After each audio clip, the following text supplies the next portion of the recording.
lump sum orders are a very important part of the child support jurisdiction. They allow a payer to pay out once and for all his child support obligation. Lump sums are beloved by payees because they receive a capital sum upfront that they can go and pay off a mortgage or use in some other way beneficial to them. But they come with risks. Once a lump sum has been paid, it's been paid and it can't readily be unpaid. So if the child were to die or the child changes custody, or any of the other problems which might conceivably arise, difficulties exist that can't readily be remedied. So they have benefits, but there are also drawbacks. You are listening to Australia's podcast for accountants, Tax Talks, the podcast to grow your firm.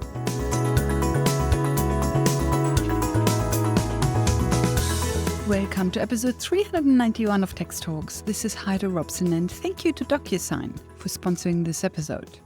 Today, let's talk about child support lump sum payments. What if the father or the mother, whoever is paying the child support, but let's assume it's the father, what if the father just had enough and just wants to get out of this constant conflict with the mother about money? Just pay once, pay a lump sum, and then you are done. So the question to Simon Bacon of Manby & Scott in Melbourne is, can you put an end to all this child support drama by paying a lump sum? When does this make sense? We will also briefly go back to Child Maintenance Trust and discuss whether and how a CMT changes the PE's entitlement to family tax benefit A and B. We raised this question at the end of one of the previous 4 episodes. So in this episode, Simon Bacon will give you an answer, and that answer is different to what I thought or previously suggested. So here's Simon Bacon of Manby & Scott in Melbourne about the lump sum payment of child support.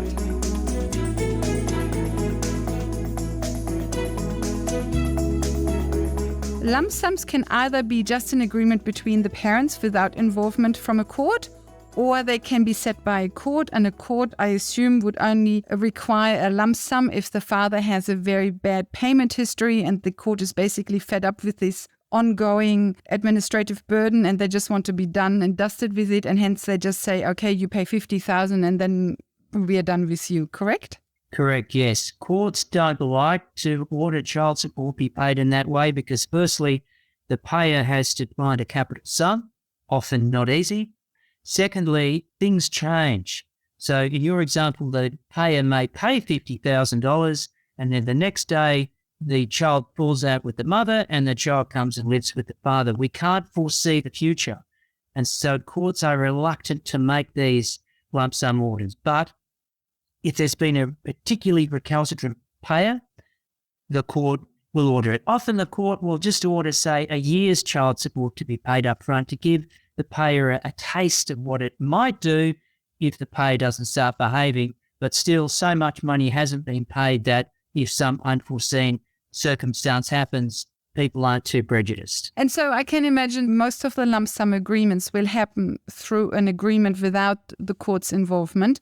But would you then go back to the court to make the substitution order more legally binding? Yes, a prudent set of parents would agree on whatever it is they agree, lump sum order, whatever, and then they would approach the court and ask the court to make an order by consent under what is called Part 7, Division 5 of the Child Support Assessment Act, this part of the Act that deals with non-periodic child support.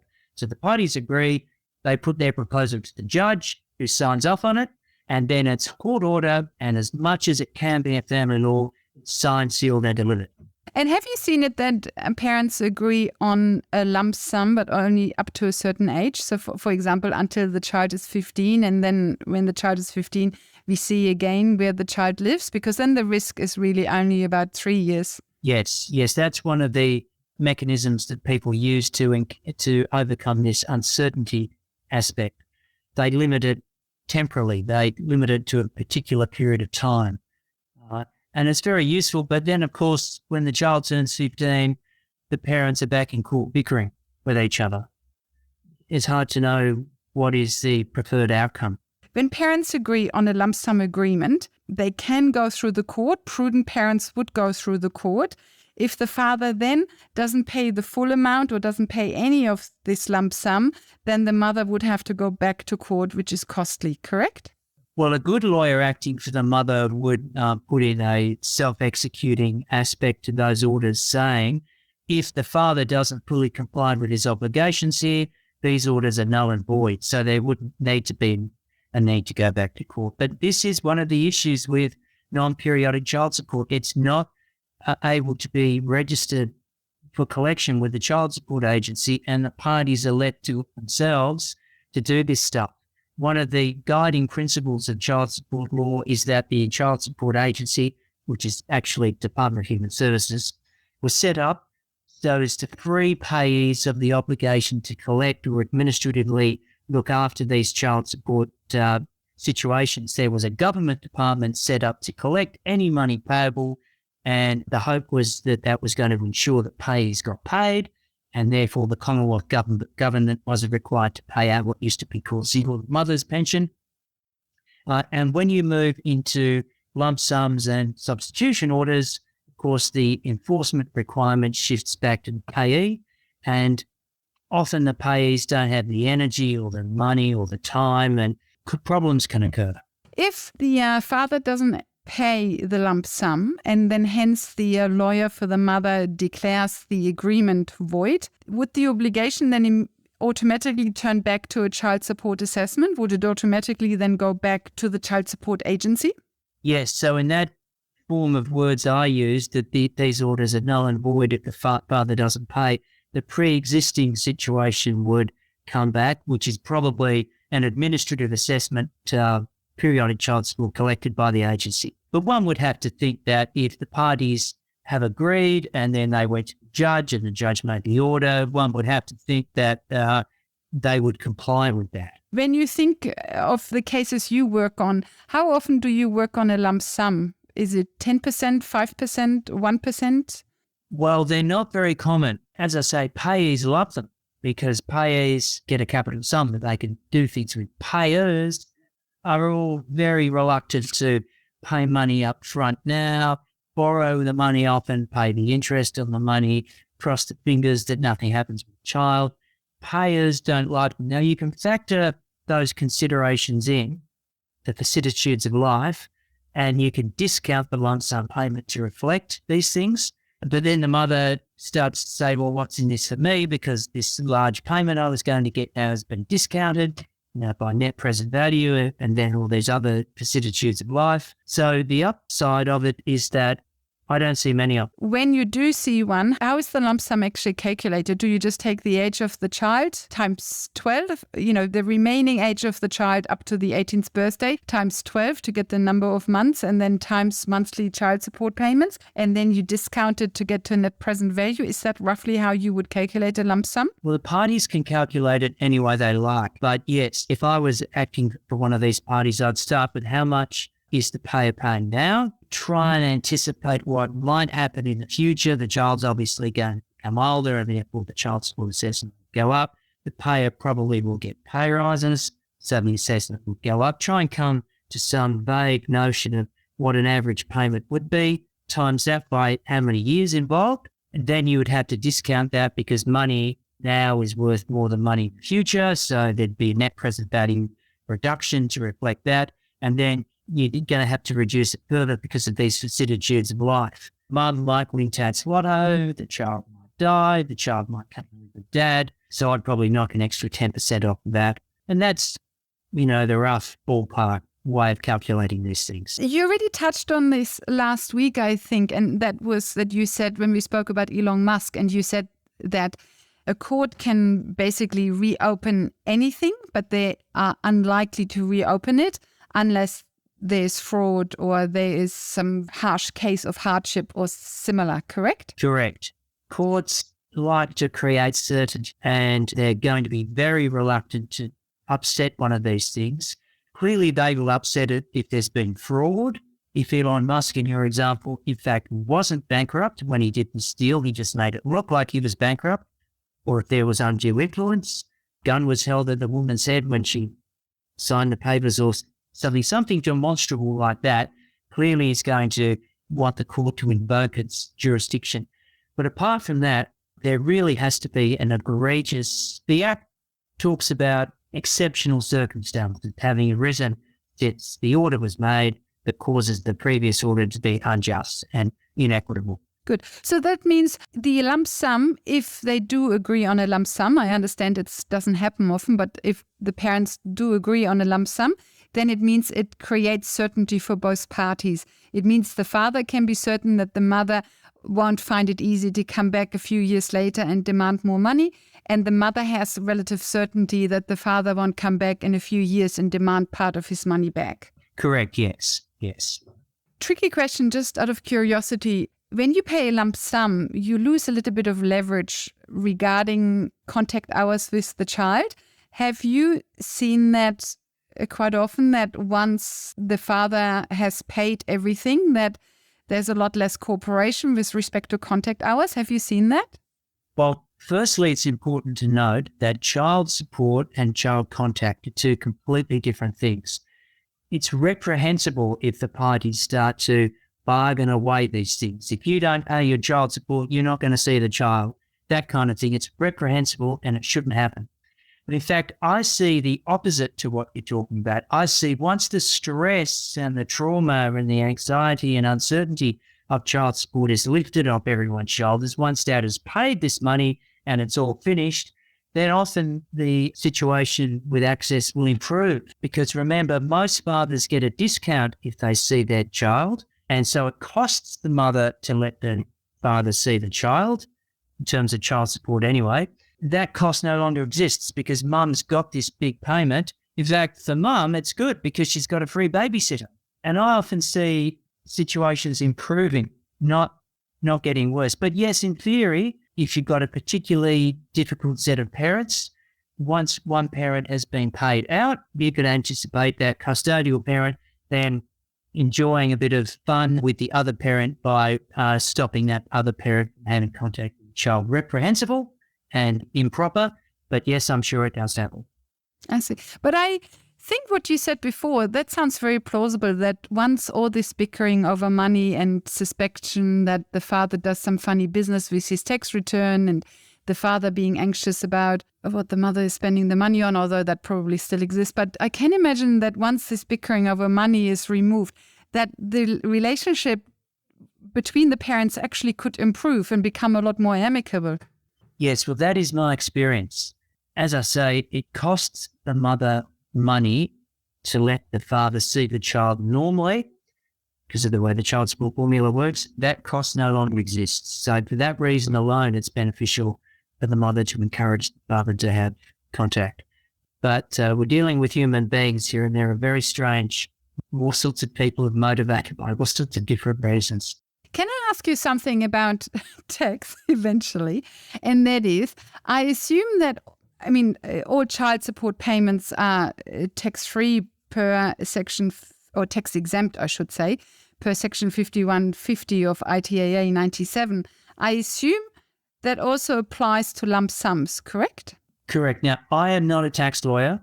I can't give people tax advice, but definitely I have never seen one of these things taxed. It's normal child support. It's capitalised child support. There's no difference between this and any other child support. And I know as a matter of fact from my own experience that child support is not taxed, but I'm not a tax lawyer. Now, my next question will be about family tax benefit A and B and quite a few more questions. But before we do that, here's a quick word from our sponsor, DocuSign. Oh, it's coming. That time of year where stress levels go up by 15 to 20%. Yep, tax time. And when stress is up, mistakes happen. But I'm not here to talk about my screw-ups, because this year I've gone digital with DocuSign. Now there's no snail mail paperwork, invoices are getting done faster, so when it comes to tax time, I can just be an accountant and not some paper chaser. Sign up for your free trial at docusign.com.au. Next time, DocuSign. And then I have another question, and it's with respect to family tax benefit A and B. And no lawyer likes to talk about family tax benefit A and B because it's tedious and it's about relatively small amounts of money. But is it correct that when you make a lump sum, you basically have an agreement, and to qualify for family tax benefit A and B, you need to be on an assessment. Hence, with a lump sum, you move to an agreement. Hence, you lose all access to family tax benefit A and B. In theory, lawyers might be able to do something, but in theory, is that the problem? Why family tax benefit A and B might be adversely affected when you agree on a lump sum? It doesn't seem to be, but firstly, we have to understand that this is why we have a child support system. Back in the old days, when I started as a lawyer, what would typically happen at separation is mum and dad would separate, and the mother would be left with the children, and the children would be looked after by the Commonwealth taxpayer. It used to be called single mother's pension.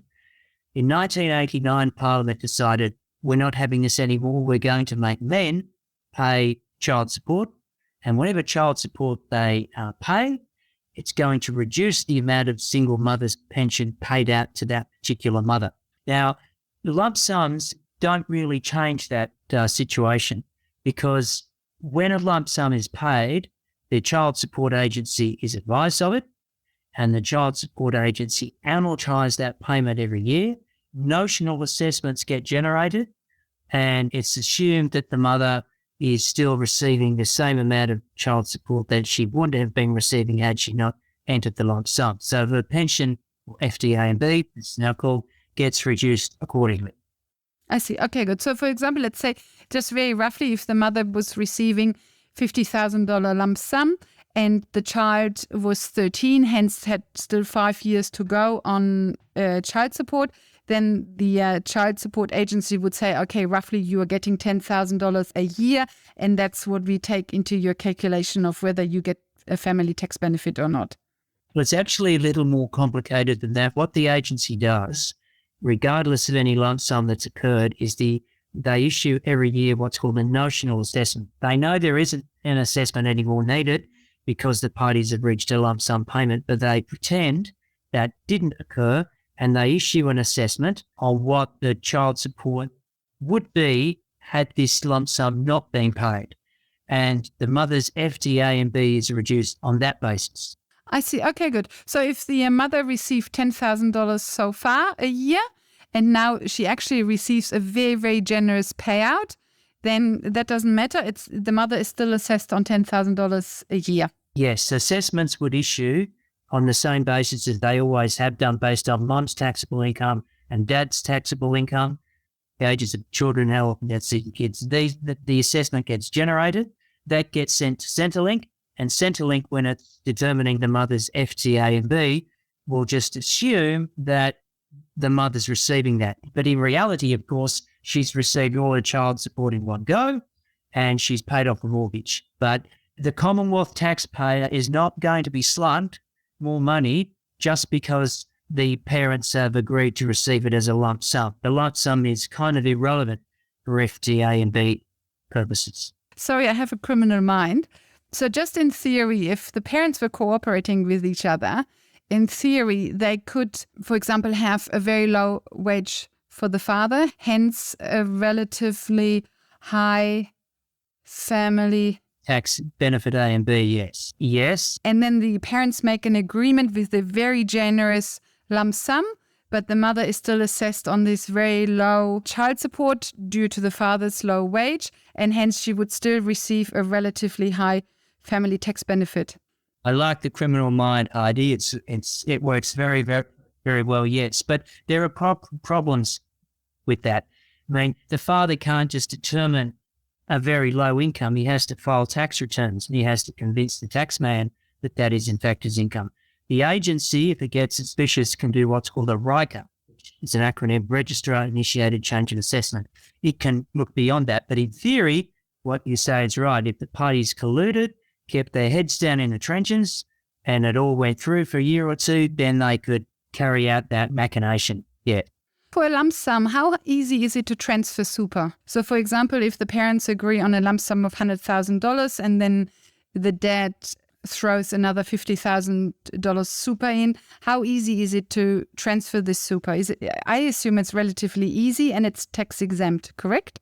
Yes, I believe the transfer of superannuation is, but it's not really got anything to do with child support. The the father would have to convince his fund to transfer the superannuation. Now, you can do that with a court order, family or property settlement. Actually, a property settlement question, isn't it? It's not a child support question. Regularly in a property settlement, superannuation is transferred, yes. Okay, good. So let's say the parents have done a property settlement and some of the super was transferred, but now the parents want to do a lump sum, and because dad doesn't have much money left, he agrees to transfer more super to the wife. Does that work when it's after a property settlement but for a lump sum child support payment?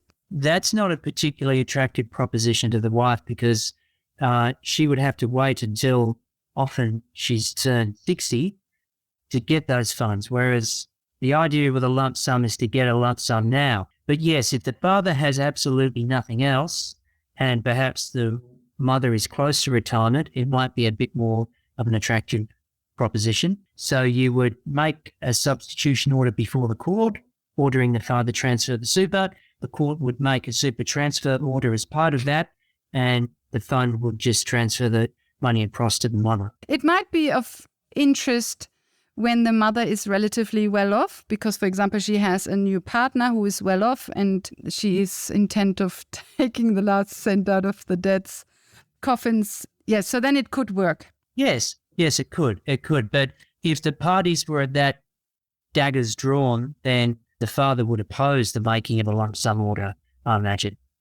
And if it's the last money that the father has, then the child support probably would be reasonably low anyway, so the father wouldn't have to transfer the super. Yes, and the father would say, well, my entitlement to superannuation when I'm 60 is not a financial resource in my hands now, and it shouldn't be taken into account by the court. How often have you seen it that a father just is so fed up of this whole child support topic, he just wants out, and so he has money, but he just basically throws his super in as well just to make it as attractive as possible so that the mother agrees and will take it? Well, I don't actually see many lump sum cases then, but you can definitely imagine a man has put the best offer he can on the table. He's got nothing else to give, but he's so sick of it that he says, well, I transfer across what I do have left, which is my super. It's all very achievable, but not particularly useful to pay. People who receive child support tend to be younger, which means there's a long age gap before they can access their superannuation, and just, I wouldn't have thought that's a very attractive proposition. Can I ask you one last question off topic, which is actually not about lump sums, it's about child maintenance trusts. When the child support is paid through a child maintenance trust, it's accessible to the children, directly to the trustee, but in the end it goes to the children. Hence, it has nothing to do with the mother. Does that mean the mother's entitlement to family tax benefit A and B is not affected since she basically doesn't receive any child support? Or does something happen similar to the lump sum that there is a notional assessment? It probably wouldn't affect the family tax A and B because that is determined on the basis of what she would have got had there been no deal. There would be these notional assessments generated every year that will tell the child support agency, who will tell Centrelink, what she would have got had she not involved herself in this complicated set of processes, and her FTA and B would be determined on that basis. So that means the mother can't continue receiving the full family tax benefit A and B when there are very generous payments coming to the children through a child maintenance trust, correct? Or let me ask this differently. There are two things that confuse me. The first one is that receiving child support through a child maintenance trust is not a child support assessment, but is basically an agreement. And I understand to receive family tax benefit A and B, you need to have an assessment. Since you don't have an assessment, but you have an agreement around this child maintenance trust, you don't qualify for family tax benefit A and B anyway. Is that correct? Or is correct what I said previously, that you can actually protect family tax benefit A and B by going through a child maintenance trust? Look, I don't have many of these cases. In fact, I don't think I've ever had one. But what happens is mum goes to Centrelink and applies family tax benefit A and B. And Centrelink say, right, before we can determine this, you need to go and register at child support agency. And if mum goes and registers a child support agency, then these assessments get generated. And Centrelink will be based on that. If she decides to give up something from the notional assessment, Centrelink don't care. You are entitled, strictly speaking, to this, and we assess your family tax benefit A and B on that basis. If the mother engages some complex process of family maintenance trust and everything else, Centrelink is blind to it. Centrelink know what she would have got if she hadn't engaged in that process, and they'll determine the family tax benefit based on that. Okay, good. So what I said before then is complete rubbish, because it basically means your family tax benefit A and B just has a notional assessment. It's not as if the mother then suddenly stands completely child supportless in the room. That's right. It's an assessment on what would have happened had it's been a normal case of assessing these people on their taxable incomes.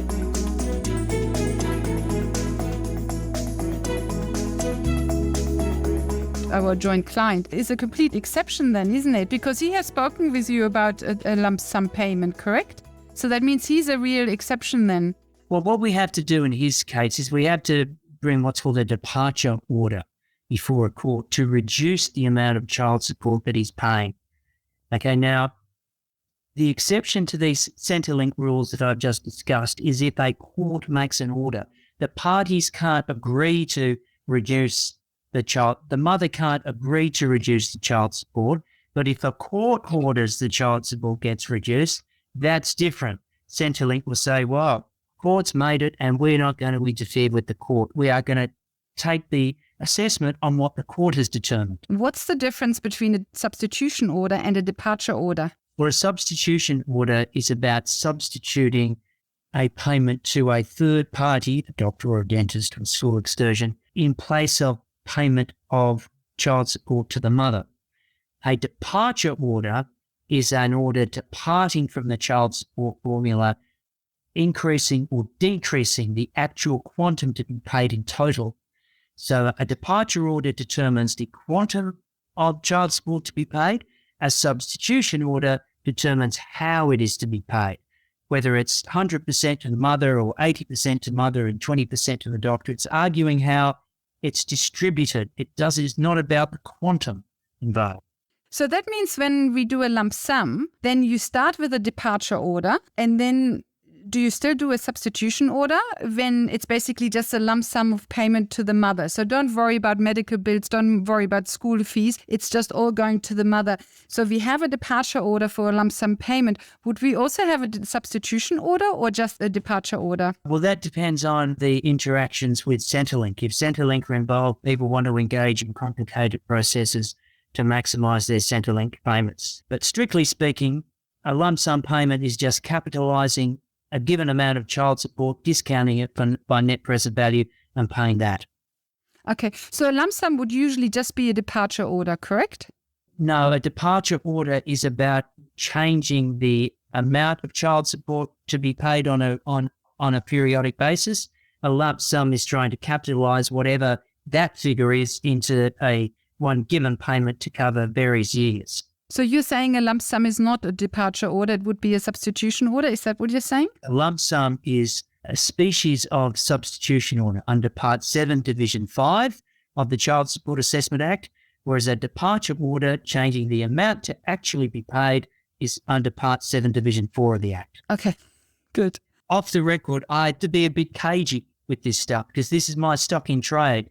If I tell you the secrets, I have to be careful. Yeah, no, I appreciate it. I understand. Yeah. But what you have said so far makes sense.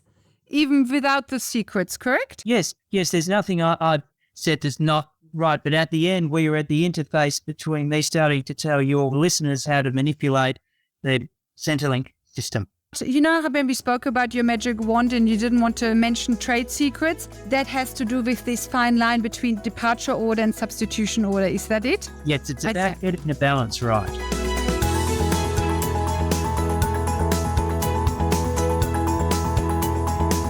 Lump sum orders are a very important part of the child support jurisdiction. They allow a payer to pay out once and for all his child support obligation, and he's freed of the obligation in the future. He can get on and carry out any business activities he or she wants to without ever having any child support considerations. Lump sums are beloved by payees because they receive a capital sum upfront that they can go and pay off a mortgage or use in some other way beneficial to them. But they come with risks.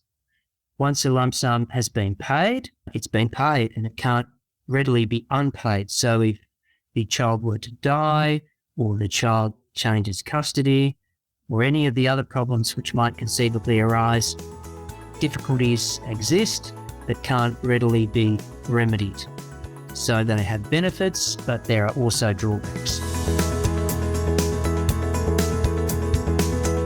So this was the last episode in our 6-part mini-series about child support. What's going to come next? We are going to talk about the legislative framework for electronic signatures. When can you and can't you sign electronically? That's what we will cover next week with Jennifer Laughlin and Marcus Henner of DocuSign. Until then, thank you for listening and thank you to DocuSign for their support. Bye for now and see you in the next episode.